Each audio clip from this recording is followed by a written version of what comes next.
That's right, the most well-known luxury travel credit card is not a fit for me. And it might not be a good fit for you either, especially when there's so many other better credit cards out there. Ooh.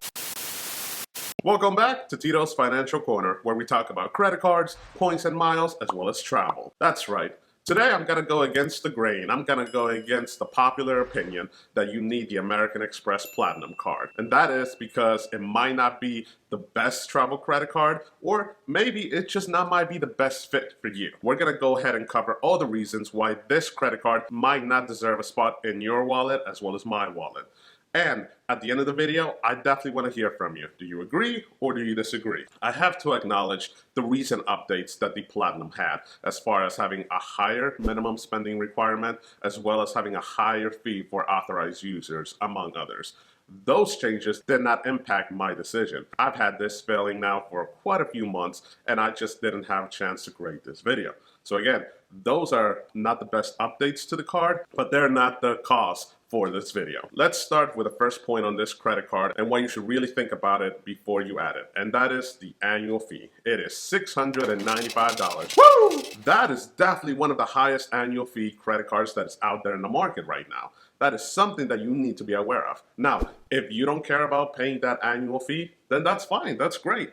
However, if you are one of those individuals like myself that looks at that annual fee and you want to figure out what's the best way that you can make that effective annual fee as low as possible, or maybe $0, just know that this will be a high climb and you need to make sure you understand all the details of this credit card before you apply. Now, this credit card is called a coupon book for a specific reason, that you get so many different discounts as well as credits that you can apply towards the annual fee of this credit card, which is great. That's a great point that this credit card has to offer. The only drawback, again, in my humble opinion, is that it would still cost you to spend on unnecessary spending unless you're already spending in those specific merchants or specific spending categories. For example, this credit card does offer a $200 airline credit. However, this credit can only be utilized whenever there's an incident with your flight booking. So again, it's not that you can book an airline ticket and you would get a $200 credit. That's not how this credit works. Another credit that's available, but I don't believe a lot of people would use,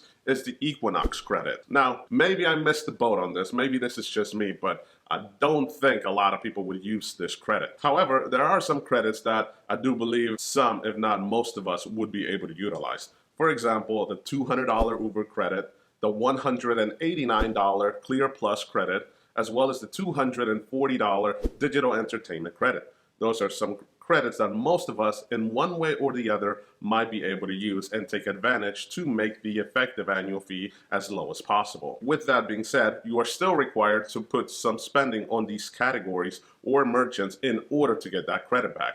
So if you're not already making those transactions right now before you have the credit card, then you would literally have to start making those additional purchases, those additional transactions. So isn't that technically making you do some unnecessary transactions? Again, this is completely different from individual to individual, but it is something that you have to think about. The last thing that I want to touch on when it comes to the annual fee as well as the credits is that the annual fee is concrete. Meaning, no matter what happens, no matter what you do, that annual fee will hit every single year.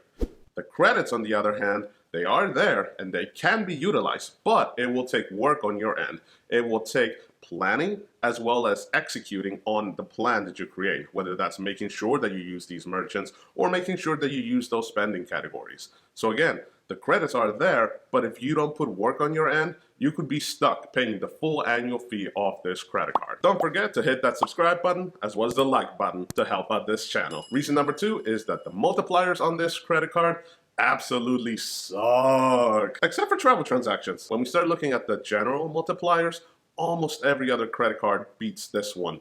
Whether it's because of a flat rate of a 1.5%, like the Freedom Unlimited card, or a 2% like the Venture X credit card, or just general spending requirements that you would get such a higher multiplier, like the American Express Gold card, where you get 4 points per dollar or 4% back on all dining transactions as well as all grocery shopping. Again, when it comes to the multipliers on the Platinum card, they absolutely suck unless you're putting travel transactions on the card. And obviously, this is by design.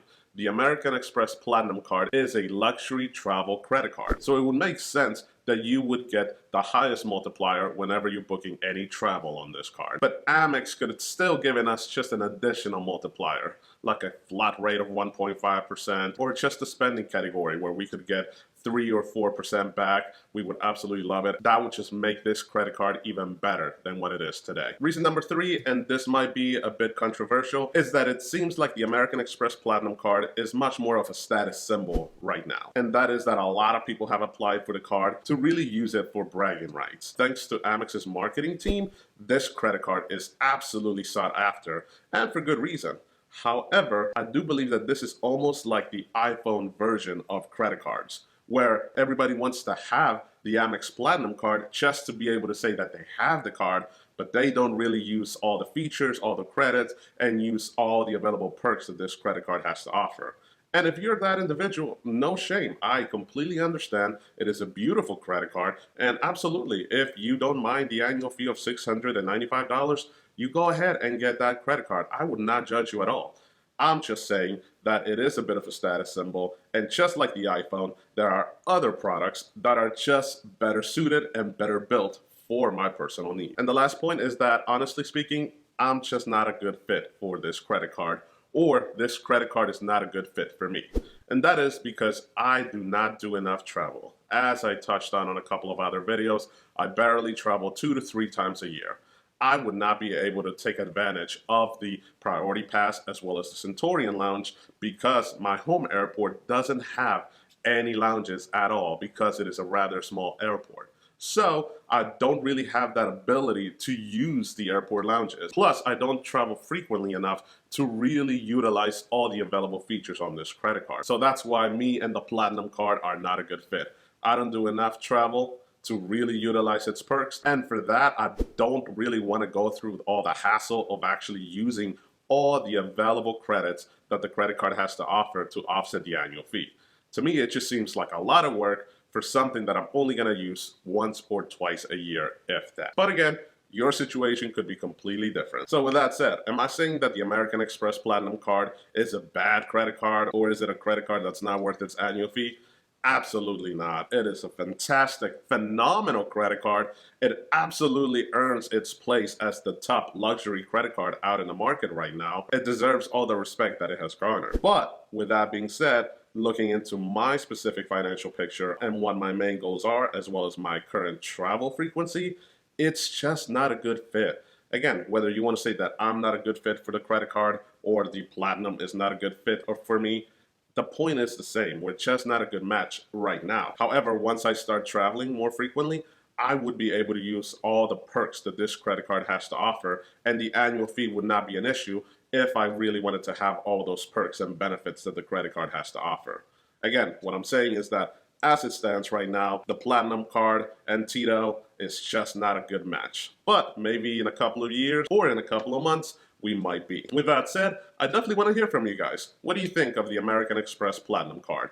Is it a card that you're going to apply here soon enough, or is it a card that you're going to wait until you're better suited for it? With that said, if you found any information useful during this video, please hit that subscribe button as well as the like button. Thank you, and I hope to see you in the next one.